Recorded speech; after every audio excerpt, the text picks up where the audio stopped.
Hello दोस्तों, नमस्कार। मैं हूं अनिल कुमार। एक बार फिर से स्वागत करता हूं आप सभी का आपके अपने YouTube चैनल सुपर टारगेट में। दोस्तों, छूट बट्टा या डिस्काउंट का अब तक मैंने 3 वीडियो आपको बना के दिया है। उम्मीद और आशा करता हूं कि आपने उन तीनों वीडियो को देख लिया होगा और उनसे आपने छूट संबंधी बेसिक जानकारियां जरूर हासिल की होंगी। उसी कड़ी में आज मैं छूट या डिस्काउंट का चौथा वीडियो पार्ट 4 का वीडियो लेकर आ रहा हूं। इस वीडियो के अंतर्गत क्या होने वाला है साथियों, जरा आप सोचिए। जब मैं आपको पार्ट 1, पार्ट 2 और पार्ट 3 का वीडियो दिया था तो उस वीडियो में मैंने आपको एक बात बताई थी कि कोई भी दुकानदार कहीं से वस्तु खरीद कर लेकर आता है और उस पर दाम बढ़ा कर लिखता है और उसी को अंकित मूल्य कहा जाता है। तो सवाल यह उठता है कि वो कितना बढ़ाता होगा। जी हाँ साथियों, वही आज के प्रश्न में पूछा जाएगा।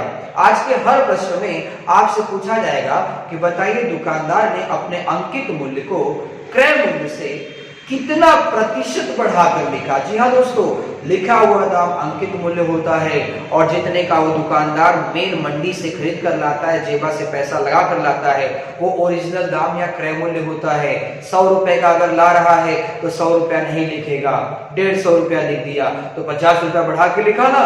तो वही आपसे पूछा जाएगा कि अंकित मूल्य क्रय मूल्य से कितना प्रतिशत बढ़ाकर लिखा जाएगा।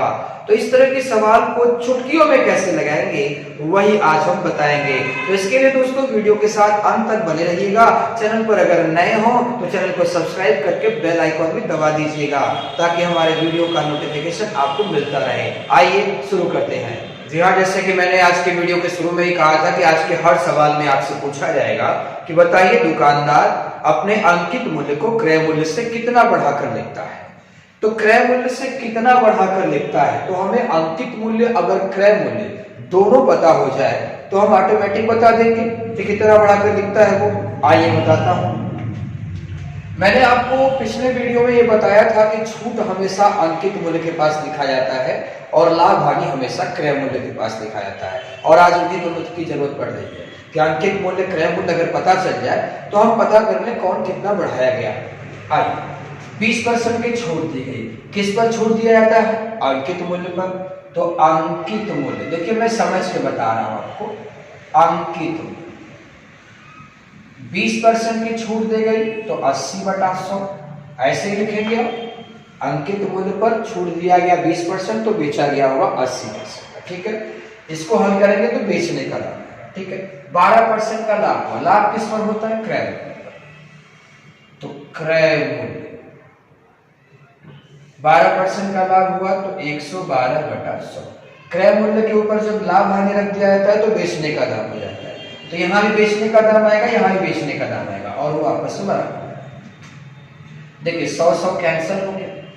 अब पक्षांतर करेंगे, क्या आ गया? अंकित मूल्य पूरे के बटा क्रय। ठीक है, इतना समझ में आया आपको? बराबर दाहिने साइड में 112 लिखा है, बाएं साइड से 80 बनाएंगे। अब देख लीजिए क्रय मूल्य कितना है? 80।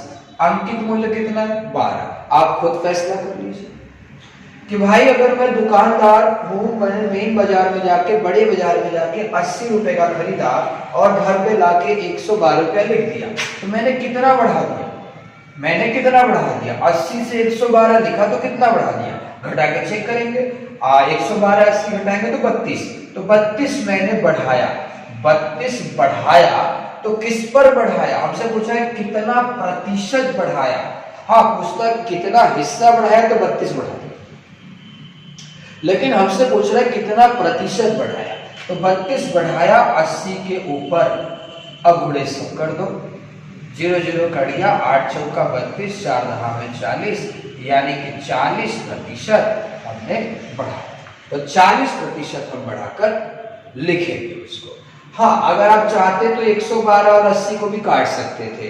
अगर आप 112 और 80 को छोटा करना चाहते हैं तो 8 दहा में 80 हो गया, 8 एकम 8, 8 चौका 32, फिर से काटिए, 2 सत्ता 2 पंजा, यानी 7/5 हो गया।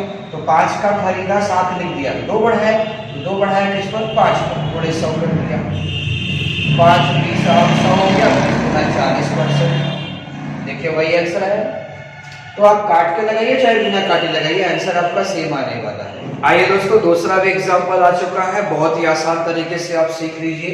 प्रश्न कह रहा है 25% की छूट देकर 20% का लाभ लेने के लिए अंकित मूल्य क्रय मूल्य से कितना प्रतिशत बढ़ाना पड़ेगा। बिल्कुल, ये तो दुनिया का दस्तूर है, हर दुकानदार का यही नियम है कि पहले तो बढ़ाकर लिख देते हैं वो, फिर आपको छूट भी दे देंगे और आपसे लूट भी लेंगे। बताइए, सवाल में लिखा भी तो है 25% का छूट दिया और 20% लूट लिया, यानी 20% का लाभ हो गया। तो बताइए उसमें चाल क्या चला होगा, चाल क्या चला होगा, समझ रहे हैं आप मेरी बात को? चाल क्या चला होगा कहने का मतलब ये हुआ कि लाया कितने का है और लिखा कितने का है। अंकित मूल्य क्रय मूल्य से कितना बढ़ाकर लिखा है, भाई ये बढ़ा के लिख रहा है तभी तो आपको छूट देगा वो। तो 25% का छूट दिया, छूट किस पर देता है? अंकित मूल्य पर, ठीक है। तो अंकित मूल्य पर छूट 25% यानी 75/100, फिर 20% का लाभ हुआ, लाभ होता है क्रय मूल्य पर, तो क्रय मूल्य पर लाभ हुआ 20% यानी 120/100।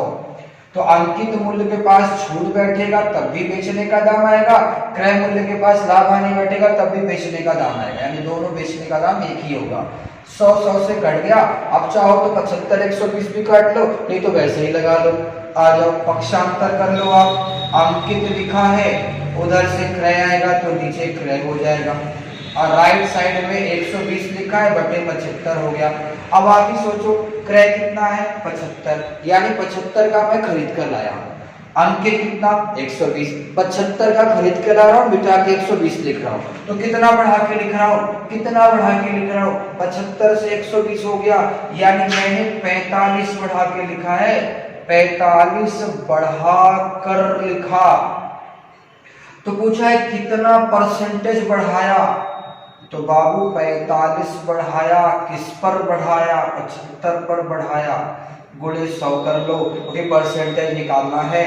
25 तिया 75, 25 चौका 100, 3 से काट दिया 15 बार में, 15 तिया 45 सुना होगा आपने, 15 चौका 60, यानी 60% बढ़ाकर लिखा गया था।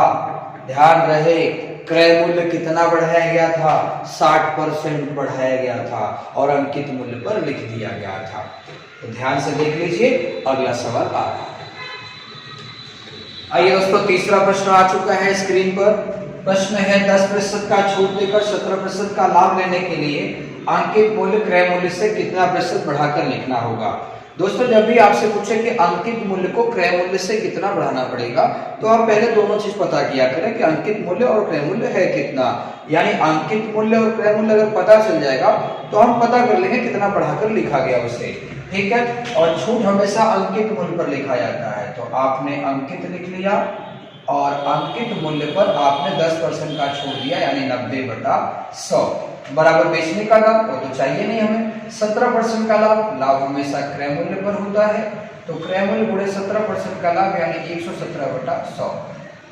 दोनों को हल करने पर विक्रय मूल्य पर प्राप्त होता है, इसके लिए विक्रय मूल्य इधर भी आएगा, विक्रय मूल्य इधर भी आएगा और दोनों बराबर होगा। 100 कट गया, अब चाहे 90 117 को काट दीजिए, चाहे ऐसे ही लगा दीजिए। तो अंकित मूल्य है और बटा क्रय मूल्य, पक्षांतर करेंगे तो बटा क्रय हो जाएगा, बराबर 117 के बटा 90। अब जरा सोचिए, 90 का खरीद कर आपने 117 लिख दिया। सोचिए 90 का खरीद कर 117 लिख दिया, तो बढ़ा के ही तो लिखा होगा, तो कितना बढ़ा के लिखा? परसेंटेज निकाल लीजिए, 27 बढ़ा के लिखा। 27 बढ़ाया होगा 90 के ऊपर, क्योंकि 90 का लाए थे आप, 0 कट गया, 9 त्रिक 27, 10 तिया 30, यानी 30% बढ़ाकर लिखा गया। अंकित मूल्य क्रय मूल्य से कितना बढ़ाया गया? 30% बढ़ाया गया। आइए एक और एग्जाम्पल देखा जाए। चौथा उदाहरण भी आपके सामने आ चुका है। प्रश्न है 10% की छूट देकर 8% का लाभ लेने के लिए अंकित मूल्य क्रय मूल्य से कितना प्रतिशत बढ़ाकर लिखना होगा। बिल्कुल उसी प्रोसेस से लगाएंगे। छूट अंकित मूल्य के पास आप लिखेंगे, तो आपने लिख लिया अंकित मूल्य, और अंकित मूल्य पर आपने 10% का छूट दिया, यानी 90/100। बराबर 8% का लाभ ले रहे हैं आप, तो लाभ या हानि क्रय मूल्य पर होता है, तो आप क्रय मूल्य गुणे 108 बटा 100 कर देंगे। दोनों को हल करने पर ही विक्रय मूल्य ही प्राप्त होगा, इसके लिए बीच में बराबर का चिन्ह लगा दिया। अब 90 108 को काट दीजिए, अब ऐसे ही छोड़ दीजिए, तो पक्षांतर करेंगे तो आपको क्या मिलेगा, अंकित मूल्य बटा क्रय मूल्य। दाहिने साइड में 108 है, बाएं से 90 बुला लीजिए, यानी आप खरीदे 90 का, लिख दिए 108 का, तो बढ़ाए कितना, तो बाबू बढ़ाया है आपने 18 बढ़ा दिया। 18 बढ़ाया कितने पे, 90 पे बढ़ाया, गुणे 100 कर दीजिए। 18 × 90 आपने सुना होगा, 5 20 हम 100, यानी 20% बढ़ाकर लिखा गया। ठीक है साथियों, 20% बढ़ाकर लिखा गया। आइए एक अंतिम एग्जाम्पल देख के इस टॉपिक को खत्म किया जाए। आइए दोस्तों, आज का 5वां और अंतिम उदाहरण देख लिया जाए और इस टॉपिक को समाप्त किया जाए। प्रश्न है, किसी वस्तु पर 16% का छूट देने पर 5% का लाभ प्राप्त हो जाता है, तदनुसार वस्तु का अंकित मूल्य उसके लागत मूल्य से कितना प्रतिशत ज्यादा है। बिल्कुल, मैंने शुरू में ही कहा था कि हर दुकानदार का यही नियम है साथियों, कि वो पहले बढ़ा कर लिखता है, फिर आपसे लाभ कमा लेता है। तो पहले तो लाता होगा, तो वस्तु जितने का लाया था उस पर कितना बढ़ाकर लिखा, तो वही पूछ रहा है कि अंकित मूल्य लागत मूल्य से कितना प्रतिशत ज्यादा है। तो बहुत आसान है, 16% का छूट अगर देगा वो, तो अंकित मूल्य पर ही छूट होता है।